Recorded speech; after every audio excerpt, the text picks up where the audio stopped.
Chapter 2 shloka 71। हम कृष्ण भगवान जी से प्रे करेंगे कि हम क्लास उनको ऑफर किए रे, चैंटिंग ऑफर की, गीता का ये क्लास ऑफर किया। और चैप्टर 2 श्लोका 71 भी इम्पोर्टेंट श्लोका है। ये भी इसका टॉपिक है जब मन की शांति, जब हम शांति ढूंढते हैं ना, मन की शांति। जब बहुत कुछ है पास में पर मन शांत नहीं है, सब कुछ है पर फिर भी मन शांत नहीं है। और ऐसा होता है ना, बेवजह मन बहुत अशांत रहता है, पता नहीं क्या चाहिए, तब ये श्लोका की चैंटिंग कर सकते हैं ताकि मन को थोड़ी बहुत शांति मिले। श्लोका 71। मैं करती तेरे साथ। हाँ बुआ जी, चलिए। श्लोका 17। विहाय विहाय कामान्य कामान्य सर्वान् सर्वान् पुमांश्चरति पुमां चरति निस्पृह निस्पृह। ये जो निर्ममो। बीच में आता है ना, एक मिनट, हाँ हाँ एक बीच में आता है ना, सर्व पुमा, वो श्र और व ऐसे रहता है ना, तो कैसे पढ़ना चाहिए? हाँ, मैं बोलती हूँ, ये श्लोका कंप्लीट कर लेते हैं, फिर मैं बताती हूँ। ओके। हाँ, निर्ममो निर्ममो निरहंकारः निरहंकारः सशांति सशांति मदिगच्छति। मदिगच्छति। Thank you. ये आप बोल रहे हैं ना इधर, ये ये। मतलब हर श्लोकों में मोस्टली रहता है। हाँ, तो देखिए, ऊपर है आधा श हाँ और नीचे है पूरा च। हाँ। और आधा लेटर का रूल है कि वो पहले वाले लेटर के साथ जाएगा। अच्छा। ठीक है, तो अभी क्या क्या हुआ, सर्वान हो गया, फिर पुमांश चरती। पुमांश चरती, मतलब नीचे वाला बोला अपन ने। नहीं, पुमांश। पुमांश, पुमांश बोला ना पुमांश ऊपर। आदर्श में। हाँ पुमांश बोला, हाँ। श आधा ही और बोलना है, साउंड। अच्छा, आधा ही बोलना। पुमांश चरती। हाँ, नी निह, नी ह ये नहीं कैसे बोलेंगे। बोलेंगे? निह। निह नहीं बोले, हाँ। पूरा ह नहीं बोलेंगे, ह का सिर्फ साउंड देंगे। निस्पृह। अच्छा, निस्पृह। अच्छा, हाँ निस्पृह। ओके, हाँ। ठीक है। और ये भी कैसे, ये आपको मालूम है, ये वाला भी, ये भी बहुत कॉमन है। क्या? सेकेंड लाइन में सेकेंड वर्ड। अच्छा, निर्ममो निरा निराकारम, ये क्या? निरहंग, ये ह के बाद वो निरा डॉट है ना। निरहम निरहंकारः। निर्हमकारः वो ड निर्हम। के साथ, वो ड के साथ जो डॉट है ना, वो साउंड है अच्छा, का साउंड है, तो निरहंग। फिर नीचे क पूरा निर्हम बोलना है। का निर्हम कार कारः। स कारः हम्म। कार, फिर स भी तो है ना। हाँ, सब बाद में आएगा ना। निरहंकारः। हाँ, निर्हंकारः हम्म स शांति हम्म मदि हम्म। चस्तति मदि गच्छति। मदि गच्छति। हाँ, हम्म गच्छति हम्म। गच्छति। Good, nice. Last shloka. 72। Shloka 2, last chapter 2 का। सुशीला बुआ जी। एषा हम्म। ब्राह्मी एषा ब्राह्मी स्थिति पार्थ स्थिति पार्थ नैनाम नैनाम प्राप्य प्राप्य विमुह्यति विमुह विमुहति स्थितवास्या स्थितवास्या मनत्कालेऽपि मनंत काले में ब्रह्म निर्वाण ब्रह्म निर्वाण मृच्छति। मृच्छति। इसमें कोई डाउट है आपको? डाउट तो नहीं, वो पढ़ने को अभी तक जम नहीं रहा मेरे को एकदम। हाँ, वो टाइम लगता है बुआ जी, बहुत है हम्म। ना, प्रैक्टिस करनी पड़ती है। अभी देखो ये भी बहुत क्योंकि अभी कॉमन है। मैं 17 का वो कर रही हूँ ना, थोड़ा सा एक दो चार जितने होते उतना, हाँ तो थोड़ा सा हो रहा है मतलब। हाँ मैं हाँ। बार बार तेरा ऑडियो लगाती हूँ, ढूंढ के फिर करती हूँ। अच्छा अच्छा। हम्म। Good good. अच्छा है ना, कुछ नया सीख रहे हैं। देखिए बुआ जी, ये ऊपर हाँ है ना। ना। हाँ, फर्स्ट लाइन में लास्ट वर्ड में देखो, ये ह और ये भी बहुत कॉमन है गीता में। हम्म। आधा ह पूरा य। आधा है और पूरा यह तो कहाँ पर? य। लास्ट लाइन में लास्ट हाँ निष्प्रह मतलब। हाँ। नहीं, का है निष्प्रा? अच्छा अच्छा, इधर सेकंड 72 बोल रही क्या? हाँ, 72 में फर्स्ट लाइन में लास्ट वर्ड। अच्छा, फर्स्ट लाइन लास्ट वर्ड। हाँ। हाँ। विमुहाति। हाथी नहीं, ह और य साथ में। य। यह हाँ विमुहयति। हाँ। यति। यति। यति हाँ, विमुहयति। विमुह्यति। थोड़ा टाइम लगता है यति। पर हो जाता है। अच्छा। दो टंग ट्विस्टर टाइप ही होते हैं ये सारे श्लोकाज है ना। हम्म, अच्छा खासा बराबर। टंग टंग ट्विस्ट हो जाता है। नहीं, कभी खोला भी नहीं, सच्ची बोले तो मैंने कभी गीता। हाँ, नहीं आप अभी कर रहे हो, बहुत बड़ी बात है, अच्छी बात है। हम्म। क्योंकि इतने उम्र के बाद नई चीज को अडेप्ट करना, वो भी भगवान को नए तरीके से अब समझना अपनाना। नहीं, अब तो भगवान को तो थोड़ा अडेप्ट करना ही चाहिए ना। सही बात है, अच्छा है, कृष्ण भगवान जी की हम्म, कृपा है। हाँ, उन्होंने कोई ना। उन्होंने चुना है सबको। चलिए अब श्लोका 71 में कृष्ण भगवान जी जल्दी से उनकी सारी जो बातें थी चैप्टर 2 में, अध्याय 2 में, जो कृष्ण भगवान जी हमको बताए समझाए, हमें सब चीज को समझाए, एक एक टॉपिक को बहुत अच्छे से समझाया कि ऐसे करने से क्या होगा, वैसे करने से क्या होगा, है ना, सब चीज लाइन से समझाई। तो ये सारे नियम है, ये अभी नहीं बताते कृष्ण भगवान जी, लास्ट में बताएंगे चैप्टर 16 में, कि ये सारे नियम है जो वो हमको बता रहे हैं, समझा रहे हैं। अभी से नियम बोलते ही हम डर जाएंगे ना, क्योंकि नियम नियम कानून ये सब से हम डरते हैं, है ना, कि ये नया नियम मैं नहीं नहीं सुनना चाहता, नहीं नया नियम मैं नहीं, है ना, कर पाऊंगी, नए नियम को मैं फॉलो नहीं कर पाऊंगी, ऐसा हमारा दिमाग सेट हुआ हुआ है। इसलिए कृष्ण भगवान जी ने ये बात को बोली ही नहीं, वो पूरी अपने ज्ञान को बता देंगे, सब कुछ समझा देंगे, फिर बोलेंगे कि ये सारे नियम हैं, इनको तुम्हें इसी तरीके से अपनाना है।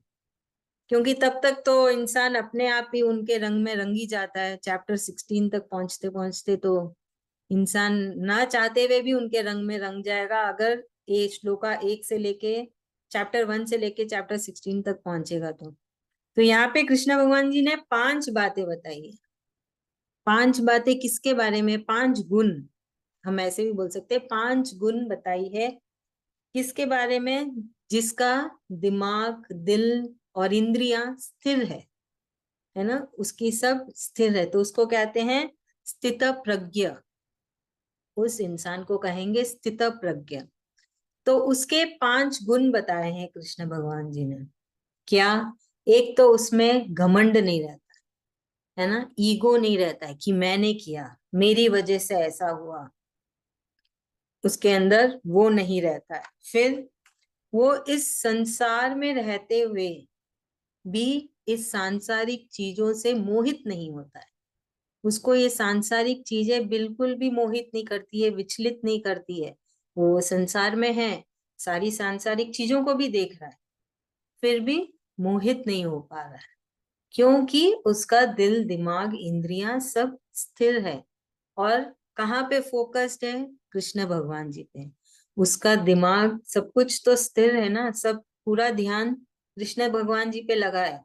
शरीर काम कर रहा है, बाकी सब तो कृष्ण भगवान जी पे ही लगे हुए हैं, उनका ध्यान करने में, उनका स्मरण करने में, उनको याद करने में। तो हुआ कि उसमें घमंड नहीं है, मैं नहीं है, ईगो नहीं है कि मैंने किया, मेरी वजह से ऐसा हुआ, है ना, वो नहीं है। दूसरा, वो इस सांसारिक जीवन में रह के, सांसारिक वस्तुओं के बीच में रह के भी वो विचलित नहीं हो रहा है, प्रभावित नहीं हो रहा है ना। वो अपनी सारी संपूर्ण कामनाओं को त्याग देता है। वो त्याग के ऐसा नहीं है कि पहाड़ों में चला गया, कि परिवार को छोड़ के चला गया। वो सब त्याग के, उसका भावना, उसके मन, सब कुछ कृष्ण भगवान जी पे लग चुका है। फिर उसमें वो है ना, वो ममता नहीं रहती। ममता बोलने से ऐसा नहीं है कि ये मेरा है, ये मेरे हैं, क्योंकि वो सबको एक ही नजर से देख रहा है। वो इंसान हर जीव को, हर जीव, सिर्फ मनुष्य नहीं, हर जीव को एक ही नजरिए से देख रहा है कि सब में कृष्ण भगवान जी है। सबको कृष्ण भगवान जी ने ही बनाया है। उसमें वो चीज नहीं है कि मुझे पसंद है ना पसंद है। वो पसंद नापसंद खत्म हो गया, है ना। जब हम में होता है, मुझे ये अच्छा नहीं लगता, मुझे वो अच्छा नहीं लगता, मुझे ये इंसान पसंद नहीं, मुझे वो इंसान पसंद नहीं, मुझे ये चीज नहीं पसंद, वो खाना नहीं पसंद, वो पीना नहीं पसंद, वो सब उस इंसान में से निकल चुका है। तो वो सबको एक समान देखता है, सबका इज्जत करना सीखा है ना। जैसे क्या होता है, कितने जनों के बहुत नखरे होते हैं ना, कि उनको कुछ पका के दे दो तो भी उनको पसंद ना आए, सब में तो नुक्स निकाले, नहीं मुझे ये नहीं पसंद, कुछ और बना के लाओ। बहुत सारा होता है ना। तो ये एक तो एक खाने का निरादर हो गया। फिर इंसान को ले लो, हाँ वो मुझे वो इंसान बहुत पसंद है, वो कितना सुंदर दिख रही है ना, वो कितना सुंदर दिख रहा है, वो पसंद है, इंसान का निरादर। फिर जीव जंतु, उनका जीव जंतु में भी होता है कि मुझे ये जीव पसंद है, वो जीव नहीं पसंद है, बहुत ज्यादा होता है उनमें। तो ये सब जो रहता है स्थित प्रज्ञ इंसान, ये सारी भावनाएं खत्म हो जाती है, और वो सब में कृष्ण भगवान जी को देखते हैं, और सबको एक समान देखते हैं। उसमें वो नहीं है कि पसंद नापसंद, खत्म हो गया, लाइक एंड डिसलाइक ओवर हो गया। तो ये सारी 5 चीजें हैं जो कृष्ण भगवान जी समझा रहे हैं, फिर से हमें याद दिला रहे हैं कि मैंने ये सारी बातें समझाई थी। अगर तुम इस पदवी तक पहुंच गए हो, तो तुम कहलाओगे स्थित प्रज्ञ इंसान, जहां पे तुम्हारा पूरा ध्यान मेरे पे लगा हुआ है, दिल दिमाग इंद्रियां स्थिर है। ये सारी तुम में नई, ना क्या बोलते हैं, नई डेवलपमेंट हुआ है तुम में, ये नया तुम में आया है। तो बाहर से कुछ नहीं आया है, हम अंदर से ही बदले हैं, है ना। बाहर सब कुछ वैसे का वैसा ही है। तो फिर क्या चेंज हुआ हमारे अंदर, हम खुद चेंज होते, हम खुद बदलते हैं।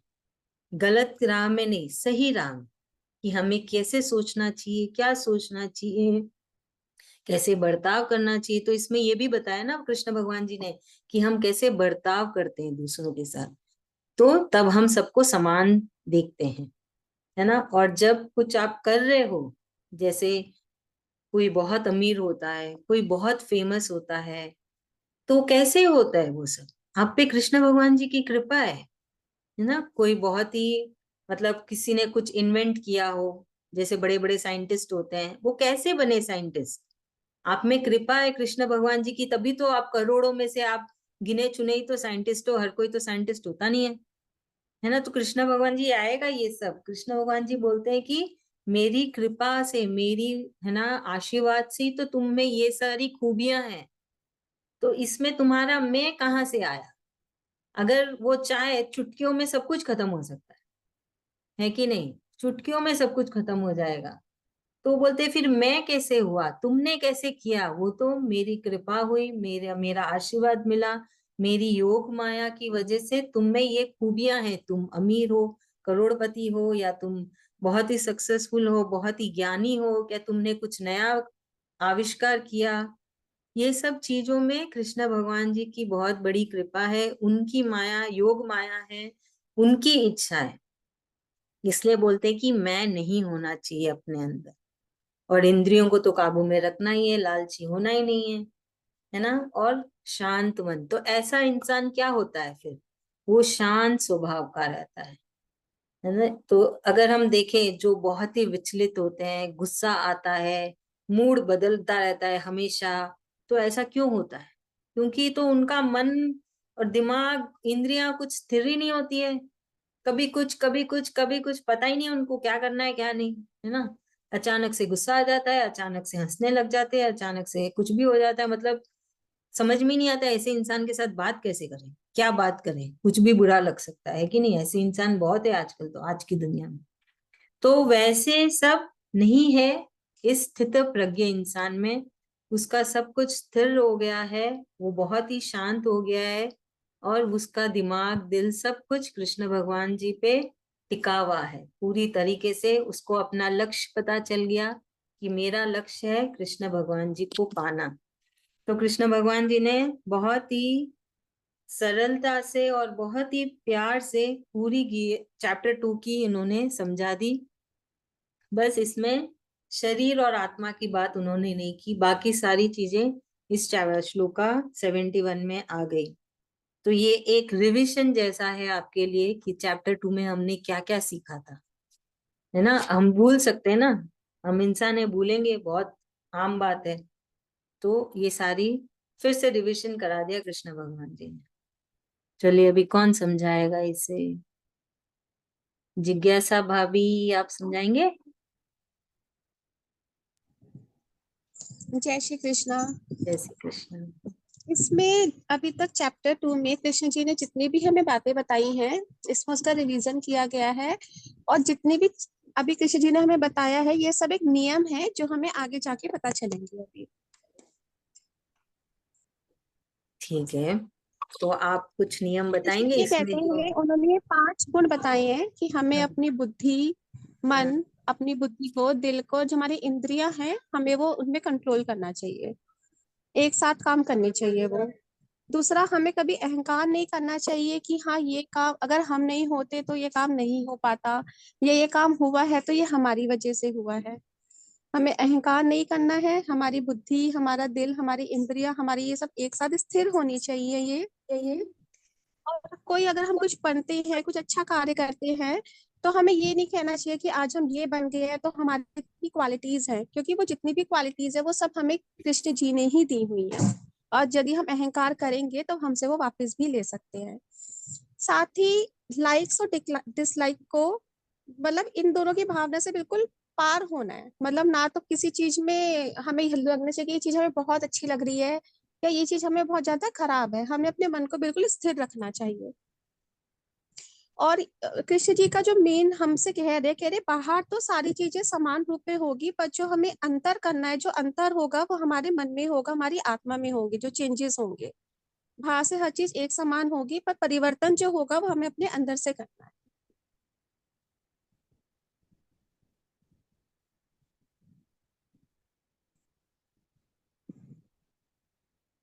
Thank you so much. बहुत अच्छा बोला आपने जिज्ञासा भाभी।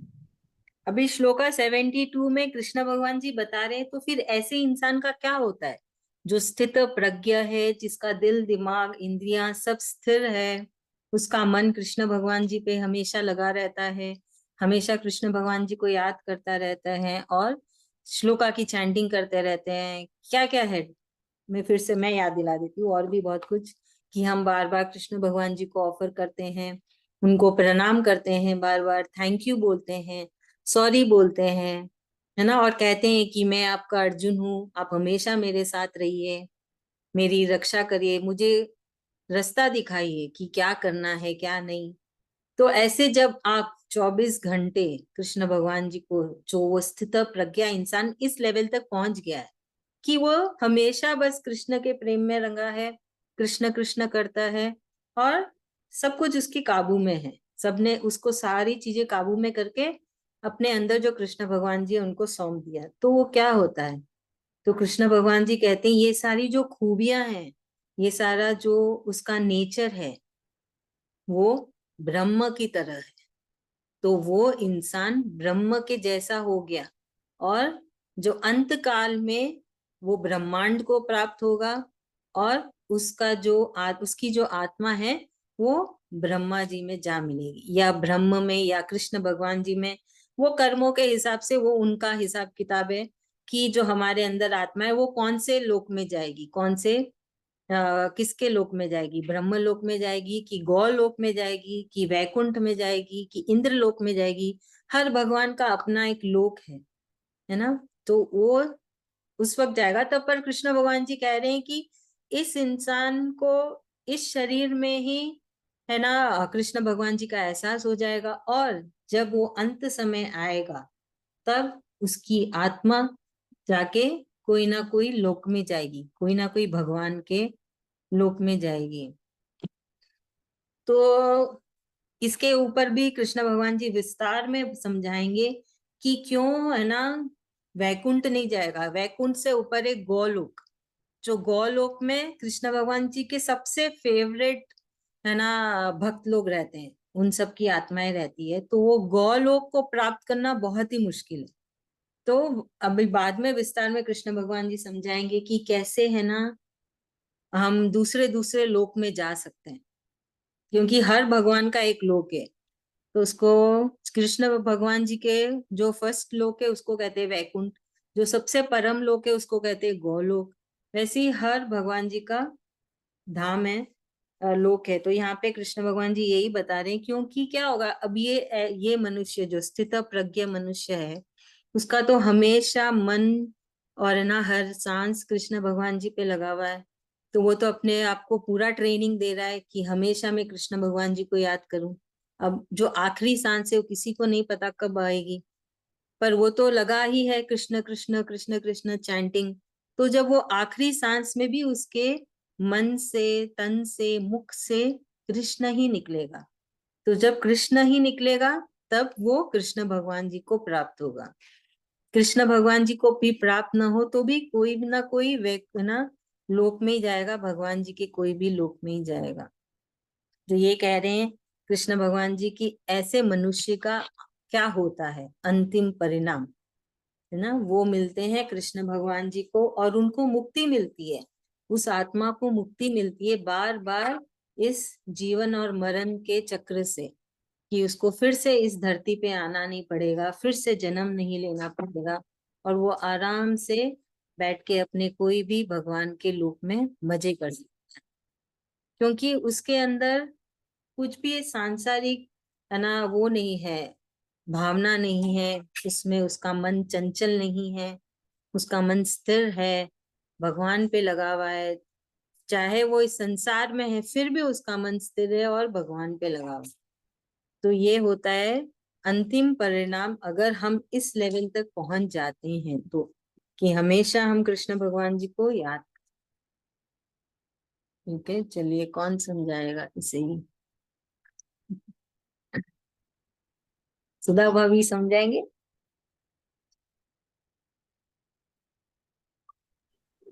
बहुत लंबा लंबा बात है। अरे कुछ नहीं भाभी, आराम से बोल सकते हैं, ट्राई करिए। सोच में पड़ जाते हैं, आप इतना अच्छा से बता रहे हैं, हम कैसे उसको एक्सप्लेन करें होंगे। थैंक यू भाभी, थैंक जैसे यू सो जिस स्थित प्रज्ञा के लिए बताया है ना, जैसे सब चीज भगवान को समर्पण कर देना है, कि समर्पण कर देने से स्थित प्रज्ञा होता है। अहंकार नहीं करना है कि जो कुछ मेरे को मिला है उसको मेरे को ये नहीं सोचना कि मैं करा हूँ बोल के, वो तो भगवान की आशीर्वाद है, कृष्ण भगवान का, तभी हम कर रहे हैं। जैसे हम गीता भी श्लोक पढ़ रहे हैं, तो हमको ये नहीं बोलना है कि हम पढ़ रहे हैं, मैं कर रही हूँ, मेरे को आने लग गया, मैं करने लगी। ये तो भगवान का आशीर्वाद था ना, हम लोग बैठ कर पा रहे हैं, कर पा रहे हैं। और यदि अहम का अहंकार आ गया, मैं भावना आ गया, तो वहां तो फिर भगवान फिर छुड़ा ही देगा कैसे न कैसे ही। या तो माया घेर लेगी, या टाइम नहीं निकलेगा, कोई गेस्ट आ जाएंगे, कुछ ना कुछ हो जाएगा, तुम कर नहीं पाएंगे। जैसे अभी 5 दिन हो गया मेरे से ऐसे ही हुआ। मैं ज्वाइन नहीं कर पा रही थी कुछ भी, है ना। और फिर बताया कि ना, इससे वजह से फिर वही बोला कि बैकुंठ को, जैसे आत्मा को सब चीज यदि कृष्ण कृष्ण ही हम सब चीज में मन में भावना रख लेते हैं, उठते बैठते चैंटिंग करते और समर्पण करते हैं भगवान को सब चीज की, भगवान तू ही मेरा करता है, तू ही करवाता है सब मेरे साथ में, सब चीज ये है, उसको धन्यवाद देते हैं, उसको माफी मांगते हैं, उसको ऑफर करते हैं भगवान को, हर चीज में, हर बात में, हर क्षण, हर पल जब हम भगवान को याद करते हैं, तो अंत समय जब हमारा आता है, तभी हमारा यदि नाम मुख से कृष्ण नाम निकल जाए या परमात्मा का नाम निकल जाए, तो हमें मोक्ष का प्राप्ति हो जाती है, या देवलोक मिलेगा, या गोलोक मिलेगा, या ब्रह्मलोक मिलेगा। उस आत्मा का और जन्म मरण में उसको आना नहीं पड़ेगा वो आत्मा को। तो ये मनुष्य जीवन ही है जो हम उसमें रात दिन भगवान का नाम लेके और अंत समय का हम सुधार सकते हैं, मृत्यु का हम सुधार सकते हैं, मृत्यु का हम वेलकम कर सकते हैं। भाभी थैंक यू सो मच, एकदम सही। अभी Thank और you. एक चीज इसमें मैं बोलूंगी कि हम है ना, बहुत आम है कि है ना, हमारे मुंह से ना हे राम ऐसे निकलता है ना, पुराने लोगों के मुंह से तो बहुत निकलता था कुछ हे भी, जैसे नारायण, हे हाँ हे राम, तो वो हे राम के बदले कृष्ण, मेरे कृष्ण, श्री कृष्ण ऐसे बोलने का ट्राई करो। नहीं, जब हम बहुत थक जाते हैं और जब बैठने लगते हैं तो हमारे मुख से ना हे राम कमर टूट गई रे, हे राम थक गई रे, तो वो हे राम क्या हुआ, है ना। राम भी बोलना है तो श्री राम बोलो ना। वो वह वही होता है, हम किस मन से उनको पुकार रहे हैं, हम किस तरीके से पुकार रहे हैं। पुकारने का तरीका बहुत जरूरी सही होना चाहिए। आप समझ रहे मैं यहाँ पे क्या समझाने की कोशिश कर रही हूँ कि वो है ना, हम किस भावना से, वही तो है कृष्ण भगवान जी क्या समझा रहे हैं हमको, क्या सिखा रहे हैं कि हमारी भावनाएं है ना मायने रखती है। आपकी जैसी भावना होगी वैसे ही आपको फल मिलेंगे, वैसे ही भगवान की कृपा मिलेगी, भगवान का आशीर्वाद मिलेगा। तो वही वो बता रहे हैं कि अपनी भावनाओं को बदलो। क्या वो बोल रहे हैं कि तुम तीर्थ करने जाओ, तुम ये जप कराओ, तुम इतना दक्षिणा दो, तुम इतने फल फूल मिठाइयां लाके मेरे पे चढ़ाओ? कुछ भी नहीं बोल रहे। कुछ वो तो बोल रहे मन से तुम जल भी चढ़ा दो मैं खुश हो जाऊंगा, मन से एक पत्ता तोड़ के भी ला दो तो भी मैं खुश हो जाऊंगा। मन, उसे बोल रहे अपनी भावनाओं को बदलो। तुम्हारी जैसी भावना होगी वैसे ही तुम्हारी जिंदगी चलेगी, और जिंदगी के बाद भी। तो हमारी भावनाएं अच्छी होनी चाहिए। वही कृष्ण भगवान नहीं। जी हमको पूरी गीता में वही सिखाएंगे, और कुछ भी नहीं सिखा रहे। वो बोलते भी नहीं है कि वृंदावन जाओ तुम, है ना, इधर जाओ उधर जाओ, कहीं भी जाने को नहीं कहते हैं। तो इसलिए बहुत सरल है। जो है ना, लोगों के अंदर बहुत ही भ्रम है कि अरे ये पूजा करनी पड़ेगी, वो पाठ करना पड़ेगा, कितने नियम पालना करना पड़ेगा। कुछ नहीं है, आपकी जिंदगी जैसे चल रही है वैसे ही चलाओ। बस थोड़ा बहुत अपनी भावनाओं को सुधारना है हमको, वो भी धीरे धीरे कोशिश करना है। ऐसे नहीं एक साथ बस आज सुना और कल आज के आज सब कुछ बदल जाना चाहिए, वैसा कुछ नहीं है। भगवान जी खुद बोलते हैं कि धीरे धीरे करो, इसलिए वो धीरे धीरे एक एक चीज बता रहे हैं, एक साथ पूरा बताया भी नहीं। कृष्ण भगवान जी बोलते भी है पूरी गीता एक साथ पढ़ो भी मत, 700 श्लोक है, आराम से थोड़ा थोड़ा करके पढ़ो, थोड़ा थोड़ा समझो। थोड़ा थोड़ा किए तो हम समझ पाएंगे, अपना पाएंगे। एक साथ सब कुछ ला दिया, जैसे अभी काम है, एक साथ बहुत सारा काम आएगा तो हम कर पाएंगे? नहीं कर पाएंगे ना। थोड़ा थोड़ा काम हम करते हैं, जैसे सुबह का नाश्ता बनाया, फिर दोपहर का खाना बनाया, फिर रात का खाना बनाया, सब कुछ अच्छे से होता है थोड़ा थोड़ा। एक साथ अगर हम कर दिए तो सब कुछ बिगड़ जाएगा। इसलिए हम थोड़ा थोड़ा पढ़ते हैं श्लोका, थोड़ा थोड़ा समझते हैं, थोड़ा थोड़ा फिर अपने जीवन में लागू करने का कोशिश करते हैं। तो ये है गीता, और ये है गीता का सार, ये है कृष्ण भगवान जी की हमसे विनती कि हमारी भावनाओं को बदलना है ना, उसको चेंज करना है। बहुत ज्यादा नहीं बदलना है, अगर हम थोड़ा थोड़ा भी ले लें, हर चैप्टर से थोड़ा लें, हर श्लोका से थोड़ा लें तो बहुत हो जाएगा। उसमें ही हमको कृष्ण भगवान जी मिल जाएंगे। वो तो बहुत दयालु है ना, कैसे भी मिल ही जाता है। थोड़ा भी नाम लेने से वो हमको और भी ज्यादा याद करते हैं। वो तो प्रूव भी करते हैं, कितनी अच्छी बात है कि है ना, हर भक्त को वो प्रूफ भी कर रहे हैं कि देख तू मुझे याद करता है, मैं तेरे साथ हर घड़ी हूँ, तेरे साथ हर समय याद ना, वो प्रूफ भी करते हैं मैं हूँ। तो इसलिए उनको जब हम एक बार याद करते हैं ना, वो हमको 100 बार याद करते ऐसा नहीं वो एक का एक ही देते हैं, हम एक बार याद करते हो हमको 100 बार याद करते हैं। तो सोचो अगर आप बहुत ज्यादा याद करोगे तो कृष्ण भगवान तो आपको भूलेंगे ही नहीं, हर घड़ी हर पल आपके साथ रहेंगे। मैं इसके ऊपर एक एग्जाम्पल बताती हूँ।